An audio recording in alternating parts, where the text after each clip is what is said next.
If Arsenal have made most of their resources, is this as good as it gets? Thirst for renewal is strong, and new players could help bridge the gap to PSG, but there are no guarantees.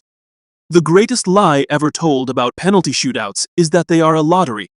This is a recognizable and trainable footballing skill, a test not just of ball striking and placement, but research, psychology, mettle under pressure. Eberechi Eze puts the ball wide. Gabriel Magalhaes sends it in the direction of the Danube.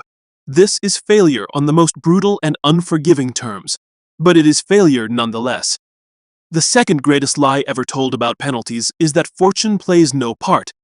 Any encounter decided by 10 kicks of a football will evidently be at the disproportionate mercy of random factors, the divot, the bad contact, the goalkeeper's guesswork, and to all the preparation that goes into the process, it remains partly guesswork.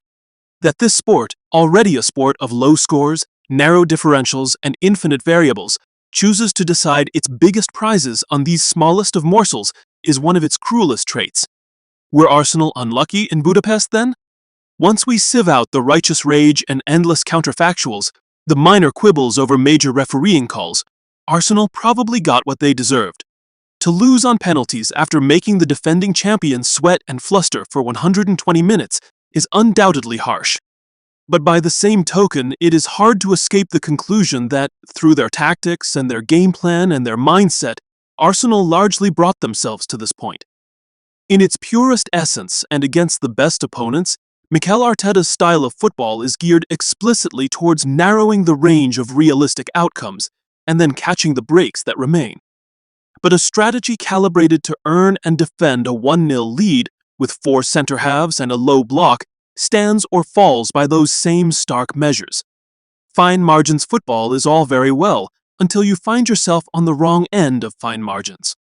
Was any other approach remotely plausible? Probably not. Bayern Munich in the semi-finals showed up the limitations of going toe-to-toe with Paris Saint-Germain on their own terms. And of course, Arsenal do not possess a Michael Olise, a Harry Kane, a Luis Diaz, a philosophy based on drilled waves of lawless attack.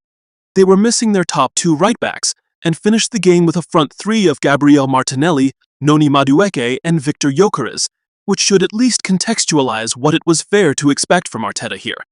The gulf in resources is obviously a factor, but so too the gulf in priorities. Arsenal's recruitment in the last few windows has put a premium on bolstering the backline, adding depth, bringing up the overall level of the squad, rather than signing the electrifying X-Factor players who can win a big game with a moment of brilliance. Perhaps this is a strategy that met its match here. Perhaps this was a night when Bukayo Saka and Leandro Trossard, Martinelli and Madueke and Gyökeres, fine players all, were exposed just a little, handed the biggest stage in the world and not quite filling it. Certainly, this appeared to be the subtext of Arteta's post-match reflections, when he spoke of needing to improve and find different margins. Arteta gushed about the talent at Luis Enrique's disposal, lamented the way they warp the gravity of the game around them, force opponents to play in their least favorite areas of the field. And there appears to be a prevailing assumption that having finally broken their Premier League drought, with a squad approaching peak age, having pushed the best team in the world to their very last drop of sweat, Arsenal will surely take the final step before long. That this is just the start of the Arteta golden age, all of which may well come to pass. And yet it's also worth asking, what if it isn't? What if this is as good as it gets? For buried within the eulogies and paeans to this side is a kind of paradox. We are told that this is a team who, through good coaching, a good culture, and a sound process, have made the very most of the resources at their disposal, allowing them to compete with the continent's finest megaclubs and state-owned vehicles. And yet, we are also told by many of the same people this is also a team with ample capacity for improvement in the coming years. Think about it. Can both these things really be true at once?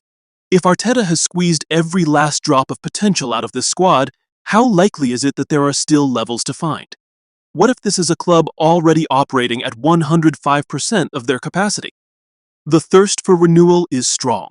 New players will surely help to bridge the gap, and yet the cautionary tale of Liverpool last summer is a reminder that this process is rarely straightforward or devoid of risk.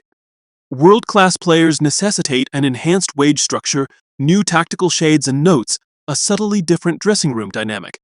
A club as well run as Arsenal can count on signing more hits than misses, but the bigger the stakes, the bigger the risks. Meanwhile, clubs who can rely on the largesse of a state have much fatter margins for error. An expensive misstep on the scale of the Neymar, Messi, Mbappe fiasco would derail most clubs for a decade. Paris, on the other hand, can simply shrug it off and go again. Manchester City can drop £59 million on Omar Marmoush, £50 million on Nico Gonzalez, £46 million on Tijani Reinders, £27 million on James Trafford, with no real urgency for any of them to work out. Beyond these two, many of the continent's sleeping giants have ample room for improvement. Bayern Munich and Barcelona are clearly close. Manchester United, Chelsea, Liverpool, and Real Madrid are all capable of waking from their slumber in a hurry. Future generations may marvel at Arsenal's fortune in reaching a Champions League final by beating Bayer Leverkusen, Sporting Lisbon, and Atletico Madrid. Will the circumstances really be any more favorable for them next time? Arsenal had a strong claim to be Europe's best team this season, and while it may be some comfort to their fans and staff that they came so close, they will also need to realize the window of opportunity at the very highest level is vanishingly small, contingent on luck as well as skill, and has no guarantees of coming again.